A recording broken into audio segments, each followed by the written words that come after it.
इत्तेहादी हुकूमत का पार्लियामेंटेरियन स्कीमों के लिए तेज़ी से फंड्स जारी करने का रिकॉर्ड बन गया है। हुकूमत पार्लियामेंटेरियंस की स्कीमों के लिए 50 अरब रुपए जारी कर चुकी है। इस पर मज़ीद तफसीलात जानते हैं डॉन न्यूज़ के नुमाइंदे ताहिर शरानी से। जी ताहिर शरानी, बताइएगा ये फंड्स कितने अरसे में जारी किए जाएंगे और क्या क्या जारी किया गया है कि तमाम रकम खर्च की जा चुकी है क्या?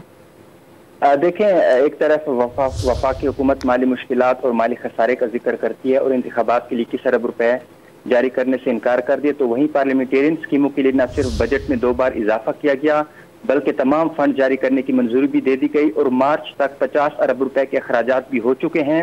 इत्तेहादी हुकूमत ने पार्लियामेंटेरियन स्कीमों के लिए तेजी से फंड जारी करने का ये रिकॉर्ड कायम किया है और अवाम वाली साल पार्लियामेंटेरियन की स्कीमों के लिए मुख्तस तमाम 90 अरब रुपए का बजट जारी करने की मंजूरी दी गई है। गुज़श्ता साल बतौर वज़ीर आज़म इमरान खान के खिलाफ तहरीक अदम एतमाद में वोट देने वाले हर MNA को फंड मिल रहे हैं और अवाम वाली साल हर MNA के लिए तकरीबन 50 करोड़ रुपए के फंड स्कीमों के लिए फराम किए जा रहे हैं। बजट में पार्लियामेंटेरियंस की स्कीमों के लिए 70 अरब रुपए मुख्तस थे, जिसे बढ़ाकर 87 अरब रुपए और बाद में बजट मजीद बढ़ाकर 90 अरब रुपए कर दिया गया है और जो 90 अरब रुपए है वो जारी करने की मंजूरी दी जा चुकी है, जिसमें से मार्च तक 50 अरब रुपए के खराजात भी हो चुके हैं। इत्तेहादी हुकूमत का पार्लियामेंटेरियन स्कीमों के लिए तेजी से फंड जारी करने का रिकॉर्ड बन गया। तफसीलात देते ताहिर शरानी, आपका बहुत शुक्रिया।